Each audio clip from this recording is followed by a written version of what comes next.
अस्सलाम वालेकुम फ्रेंड्स, उम्मीद करता हूँ कि आप सब खैरियत से हैं। अपने डेली गोल्ड के एनालिसिस में आप सबको खुशामदीद कहता हूँ।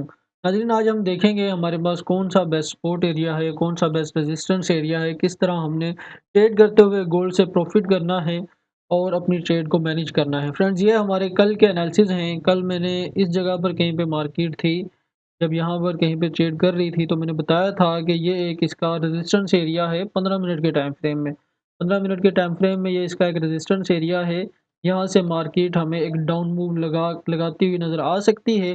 अगर इसको ब्रेकआउट करती है तो फिर यहाँ से हमें एक डाउन मूव लगाती हुई नज़र आ सकती है।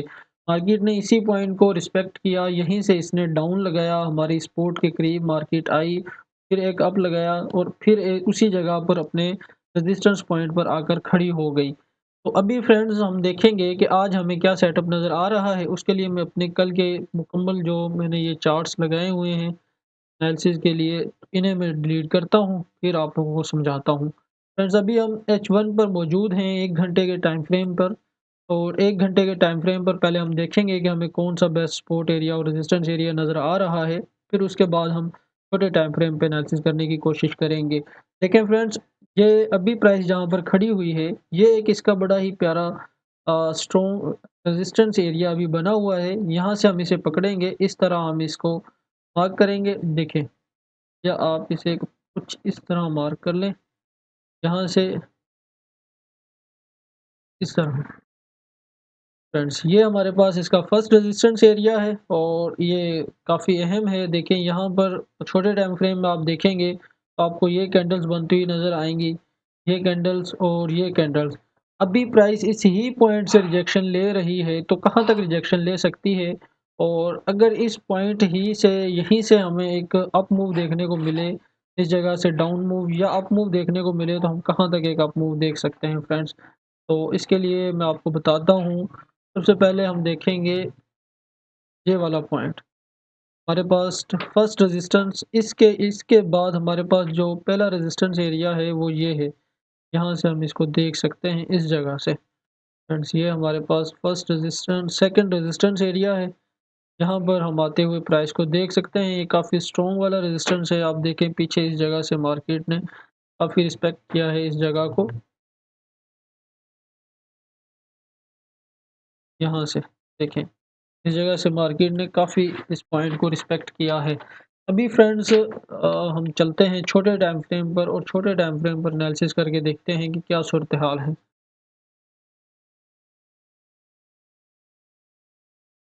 फ्रेंड्स, हम 15 मिनट के टाइम फ्रेम पर मौजूद हैं। 15 मिनट के टाइम फ्रेम पे एनालिसिस करेंगे और देखेंगे कि हमें क्या मूव नज़र आ रही है। फ्रेंड्स, आज हमें छोटे टाइम फ्रेम में बहुत ही प्यारा पैटर्न बनता हुआ नज़र आ रहा है। आप देखेंगे, यहाँ से हम इस ट्रेंड लाइन को पकड़ेंगे और कुछ इस तरह से बॉडी टू बॉडी हम इसको लगाएँगे।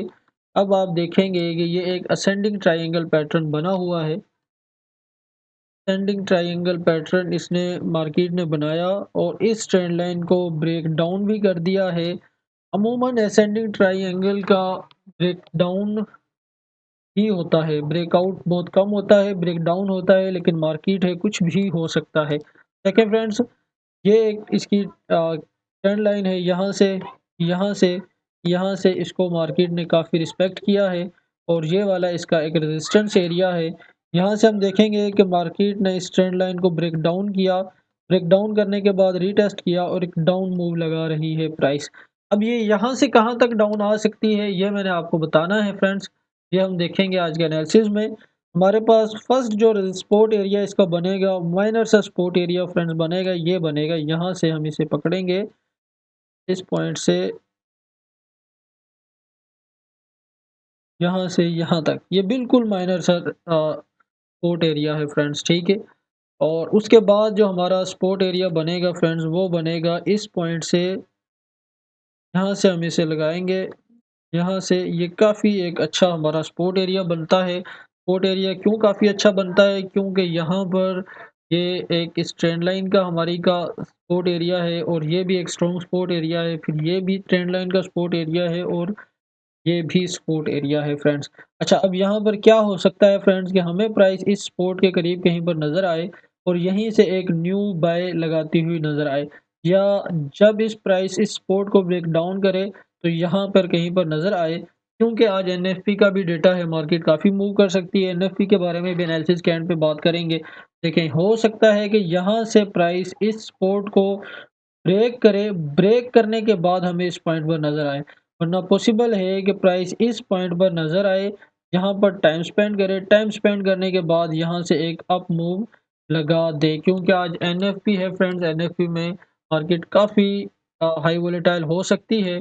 अब हमारे पास ये रेजिस्टेंस एरिया है फ्रेंड्स, अगर यहाँ से प्राइस इस पॉइंट को ब्रेकआउट करे एंड रीटेस्ट करे तो हमारे पास नेक्स्ट रेजिस्टेंस एरिया ये वाला होगा। हमें प्राइस इस जगह पर नज़र आ सकती है। ठीक है फ्रेंड्स, सिंपल से एनालिसिस थे। उम्मीद करता हूँ कि आपको ये समझ आए होंगे। अभी हम एनएफपी की न्यूज़ को देखते हैं।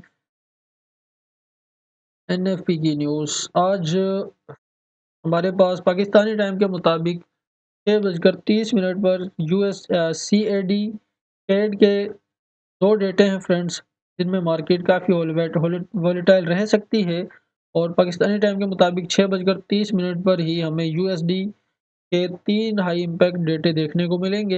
इंडियन टाइम के मुताबिक ये थोड़ा बहुत डिफरेंट हो सकता है। आप अपने टाइम फ्रेम के मुताबिक, अपने टाइम के मुताबिक इस न्यूज़ को देखें और उसके मुताबिक ही आप एनालिसिस करें। तो यहाँ से ये 8 बजे पाकिस्तानी टाइम के मुताबिक फिर सीएडी यानी कैड की एक मीडियम इम्पैक्ट न्यूज़ है और उसके बाद 8 बजे पाकिस्तानी टाइम के मुताबिक यूएसडी की हाई इम्पैक्ट न्यूज़ है। फिर रात को 11 बजे यूएसडी की एक मीडियम इम्पैक्ट न्यूज़ है। आज के लिए मार्केट काफ़ी वॉलेटाइल रह सकती है। एनालिसिस मैंने बिल्कुल सिंपल से किए हैं ताकि आप लोगों को समझ आ सके। अगर आपको इस वीडियो से ज़रा भी हेल्प मिले फ्रेंड्स तो हमारे चैनल को सब्सक्राइब करें, वीडियो को लाइक करें, शेयर करें। मिलते हैं किसी नई वीडियो में, तब तक के लिए अल्लाह हाफ़िज़।